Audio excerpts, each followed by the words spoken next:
Olá, estudantes da segunda série do ensino médio. Tudo bem com vocês? Eu sou a professora Ariana e neste vídeo vamos tratar do tema clássico para a sociologia, que são as desigualdades sociais. Então vamos lá? A gente vai compreender como ocorre o trabalho na sociedade capitalista, um dos geradores de desigualdade, entendendo como esse mesmo conceito de trabalho, atividade do trabalho, pode produzir e reproduzir as desigualdades, a partir das contribuições do Marx e do Weber. Então, o que é desigualdade social? De maneira bem simples, ela é um fenômeno existente quando a sociedade não conta com uma distribuição igualitária de renda. A distribuição desigual da renda é tão acentuada em alguns países que apenas uma mínima parcela da população concentra grande parte da renda, enquanto a menor parte da renda é distribuída entre a maior parte da população. Já vamos entender melhor isso, mas de forma geral significa que há uma pequena quantidade de pessoas dominando, que detém em suas mãos a maior parte da renda, certo? Então isso seria já uma primeira expressão de desigualdade social. E aqui a gente pode usar até o Brasil para exemplificar, para ficar mais claro para vocês entenderem. A desigualdade social, ela colabora para o surgimento de uma série de outros problemas e conflitos sociais. Então, a desigualdade, ela pode potencializar conflitos. Então, o que seria pobreza e miséria, a fome, a desnutrição, a mortalidade infantil, o desinteresse e a evasão escolar, a marginalização de grupos sociais, o aumento de moradores em situação de rua e o aumento de índices de violência e criminalidade. Então, se uma sociedade ela apresenta índices preocupantes relacionados a qualquer um desses tópicos aqui, nós já temos então essa evidência de que possivelmente ela é uma sociedade marcada pela desigualdade social. Então, como que a desigualdade se reproduz? Desculpe. Para a socióloga Célie Scalon, com base em pesquisas do IBGE, ela demonstrou, por exemplo, que em nosso país as chances do filho de um trabalhador não qualificado conseguir se formar e trabalhar como um profissional qualificado é 133 vezes menor que o filho de um trabalhador qualificado seguir os passos do seu pai. Por outro lado, se o filho do trabalhador não qualificado citado for negro ou do sexo feminino, suas chances diminuem ainda mais.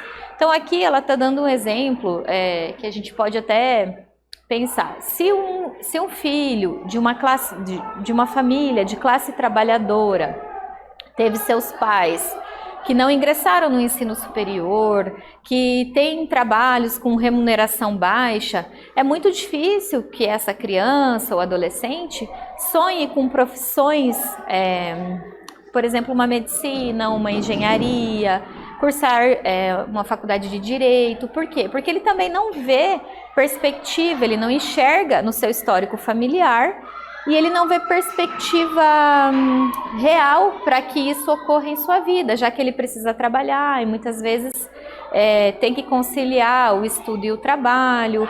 Muitos estudantes de ensino médio acabam indo para o ensino noturno por terem que trabalhar o dia todo, já ali aos seus 15, 16 anos. Então é nesse sentido que a socióloga combinou uma diversidade de fatores e comprovou então que a chance desse adolescente, né, se ele vem da classe trabalhadora, as chances de ascensão social, de estudo, de uma renda melhor, né, pode ser até 133 vezes menor do que de um filho de um trabalhador qualificado, tá? E aqui sobre as questões de gênero, né, o Brasil ele é um país que, de fato, manteve o racismo em sua estrutura. A gente fala hoje de um racismo estrutural.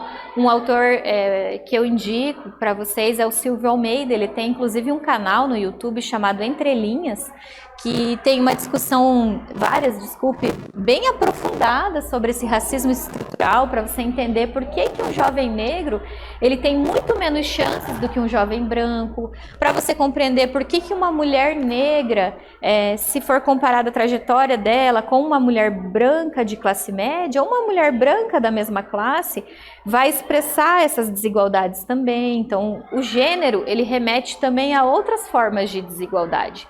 As mulheres sempre foram subjugadas historicamente nas sociedades, então são fatores que precisam de um aprofundamento, né? A gente precisa entender essas questões que elas são muito complexas quando envolve o debate da desigualdade social. Então, o Brasil, ele é um dos países com os maiores índices de desigualdades. O nosso país, então, ele tem buscado ao longo da sua história legitimar essa desigualdade, ou seja, naturalizar a miséria, dizer que é normal, que é natural, e não enfrentar o problema, não problematizá-lo, tá? Então, atualmente está em voga o discurso da meritocracia, que nós já discutimos em outros vídeos, que é a ideia de que o sujeito terá sucesso ou fracasso apenas devido ao seu desempenho pessoal, ao seu esforço individual. O discurso meritocrático, ele é bastante mentiroso, porque ele ignora completamente as desigualdades sociais. Então, os jovens no nosso país, eles não têm as mesmas oportunidades. Então, sociologicamente falando, cientificamente falando, é incorreto afirmar que é incorreto sustentar o discurso da meritocracia. Então, o estudo nos tira, né, desses discursos, desse tipo de senso comum.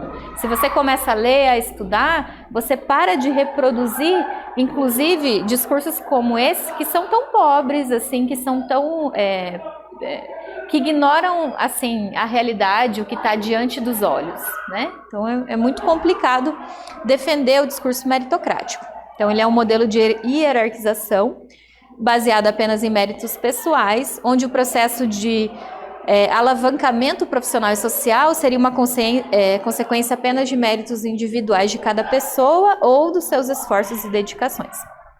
Então, vamos pensar aqui nesse discurso através desse exemplo. Imagine uma criança de 10 anos com mais de 3 milhões em bens, né, de herança, que frequenta uma escola com uma mensalidade em torno de R$4.000, quando a maioria dos brasileiros estudam em escolas públicas, às vezes até sem merenda. Será que podemos pensar em meritocracia nesse caso aqui? Quando um entra na idade escolar com milhões já, que já essa riqueza já está presente na família, e o outro que está indo para a escola, que muitas vezes é um colégio que não vai nem ter a estrutura necessária, né? Questão da alimentação. Será que o nosso sucesso só depende do nosso talento e esforço? Ou será que os outros fatores influenciam para a gente alcançar o sucesso profissional e social? É claro que os outros fatores influenciam. O sucesso ou o fracasso de um sujeito, ele tem muito mais a ver com as relações e o lugar social que essa pessoa ocupa numa sociedade, as oportunidades que teve ou não, do que com seus esforços pessoais. Então, qual a importância das políticas afirmativas? Se a gente for pegar, então, o que poderia enfrentar esse tipo de... Que tipo de política pública poderia ser utilizada para enfrentar esse tipo de desigualdade? Então, a gente tem como exemplo as cotas, o Enem, né, com o programa de bolsas de estudo, que é o ProUni, que já existe há muitos anos no nosso país, né, no qual filhos de trabalhadores não qualificados possam ter acesso à universidade, a possibilidade de mudar o seu próprio futuro. Então, aqui tem um link, ó, para vocês lerem e refletirem, né? É sobre uma matéria que saiu, né? O filho de faxineiro e porteiro, estudante de escola pública, passa em medicina. Por que a gente tem visto bastante estudantes da escola pública ingressando nos cursos de medicina, direito, engenharia e diversos outros cursos das universidades públicas no Brasil? Porque as universidades têm ampliado esse acesso através do sistema de cotas. Então, hoje, por exemplo, na Universidade Federal do Paraná, 50% das vagas são destinadas a estudantes cotistas.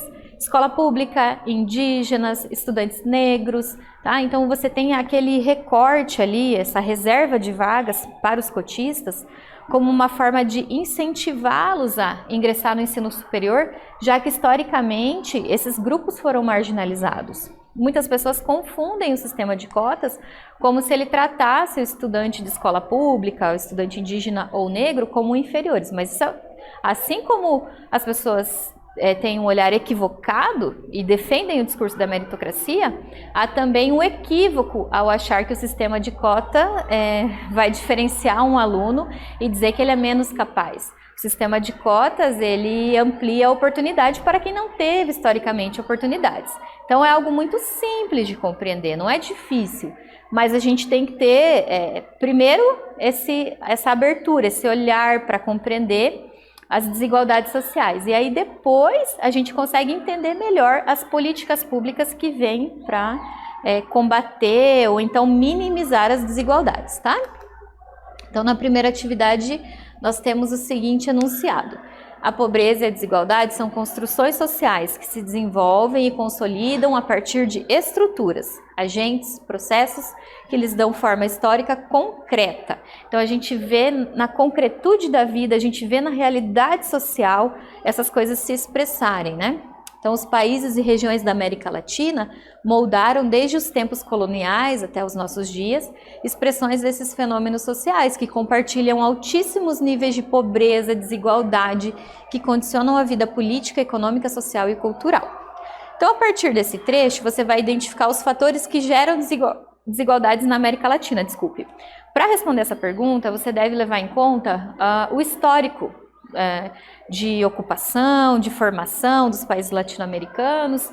Então, puxe lá na sua memória, os seus conhecimentos de história, por que os países latino-americanos compartilham dessa realidade tão marcada pela desigualdade social.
Pessoal, vamos responder então essa primeira atividade. Aqui você precisa considerar, conforme o texto, a pobreza e a desigualdade são construções sociais, ou seja, são resultados de processos históricos. se desenvolveram na história. Então, desde os tempos do colonialismo, então a palavra colonização é chave para entender, porque foram todos territórios explorados, enfim, Portugal, Espanha, França, vamos pegar também a América Central, que teve vários territórios colonizados, e ali você tem essa intensa, por séculos e séculos, essa intensa exploração de matéria-prima, de trabalho humano, séculos de sistema escravocrata, que fez com que esses países latino-americanos, no qual o Brasil está incluído, expressasse hoje, né, nos dias atuais, essas desigualdades concretas, tá? Então, aqui para o Marx, desigualdade social é manifestada a partir de desequilíbrios entre burguesia e trabalhadores, sendo a primeira detentora dos meios de produção, controlando e retendo a maior parte dos lucros sobre bens produzidos a partir do trabalho coletivo. Então, a burguesia que se apropria desse trabalho coletivo e enriquece através dele. Vamos lembrar que o lucro é uma forma disfarçada de exploração, segundo Marx. Isso é um conceito, há todo um desenvolvimento e discussões sobre o termo mais-valia, que nós já trabalhamos.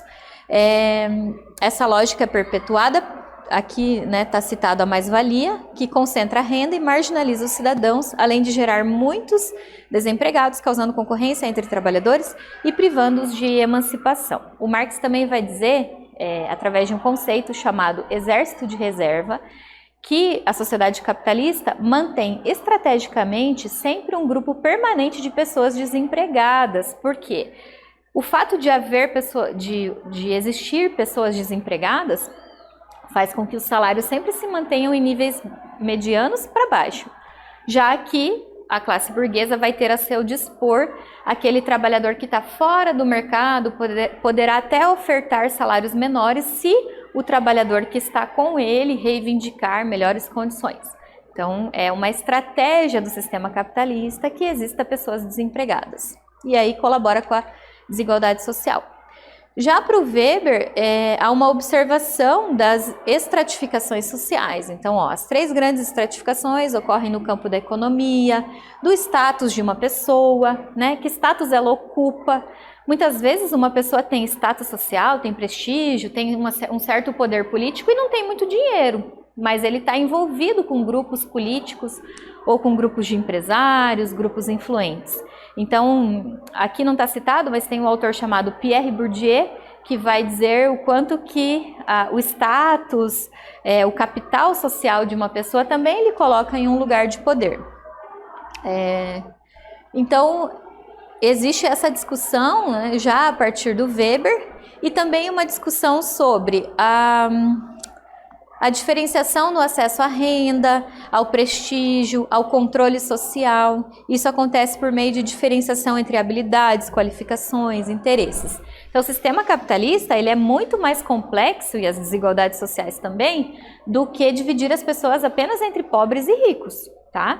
Então, tudo que envolve uma pessoa, a sua linguagem, o gênero, a cor da pele, tá? Tudo que forma a identidade de um sujeito está o tempo todo lhe colocando em determinados lugares e a sua identidade está sendo lida e expressada de formas distintas. Então, as desigualdades no geral, tá? Retomando, então, esse conceito. Sejam elas intelectuais, econômicas ou sobre qualquer outra forma, elas vão se materializar, né, de forma concreta no espaço social, tornando-se visíveis na composição estrutural de sociedades. Então, o que é essa materialidade? É o que você enxerga, é o que está na sua frente, que você não pode negar. Então, aqui você tem uma foto de um morro no Rio de Janeiro. Como que você enxerga a desigualdade social? Através, né, dessa separação entre a favela e os bairros de classe média alta. Esses muros sociais também que a gente já citou. As cidades e os lugares, eles vão expressando diferenciação econômica, que pode ser resultante muitas vezes de questões históricas que submetem os cidadãos e até grupos étnicos a contextos de subalternidade. Esse termo subalterno refere-se à marginalização, né, o não acesso ao poder, né, estar subjugado, Tá? Então, dentro da sociologia, da antropologia, tem toda uma discussão também, né? Tem um livro clássico chamado Pode o Subalterno Falar? Então, será que o subalterno ele tem voz nessa sociedade desigual, né? Se ele tem voz aonde, né? Apenas nas suas comunidades? Será que ele tem voz diante de um poder político tradicional, oligárquico, né, que concentra também muitas terras, grandes empresas no nosso país, né? Então a gente tem esses jogos também de poder político que tem contribuído no Brasil para manter as desigualdades sociais e muitas vezes naturalizá-las, reforçando discursos, por exemplo, como o da meritocracia que já trabalhamos aqui. Então, são vários tipos de desigualdades sociais que existem, são as econômicas, mas também regionais, étnico-raciais, de gênero, e elas vão se somando na vida de um sujeito, né? Então, o morador da periferia, muitas vezes, ele vai somando em si, né, todas essas formas de desigualdade social, né? Um jovem negro de periferia, então, a questão da violência policial, o risco, né, o desejo de pertencer, por exemplo, o desejo de ingressar num curso superior em uma universidade e não poder fazer isso porque tem que trabalhar, enfim, esses processos que de fato, né, impedem os sujeitos de se mobilizarem socialmente. Aqui na segunda atividade, você vai diferenciar as perspectivas de Marx e Weber a respeito das desigualdades sociais. Então vamos lá?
Pessoal, vamos então responder a essa segunda atividade. A resposta deve contemplar que a teoria de Marx considera as desigualdades como inerentes à lógica do sistema capitalista, ou seja, ele reproduz as desigualdades e é gerador delas através do trabalho. E a teoria do Weber vai relacionar a desigualdade com as estratificações ligadas à economia, status social e também ao poder político. Então, uma retomada nessa aula, nós entendemos como se formam as desigualdades na sociedade capitalista e de que forma nós podemos analisar até contextos atuais, trazendo a contribuição tanto do Marx quanto do Weber, né, que vem lá do século XIX e começo do século XX. Então, nesse vídeo nós falamos sobre desigualdades sociais, eu espero que vocês tenham gostado e até breve.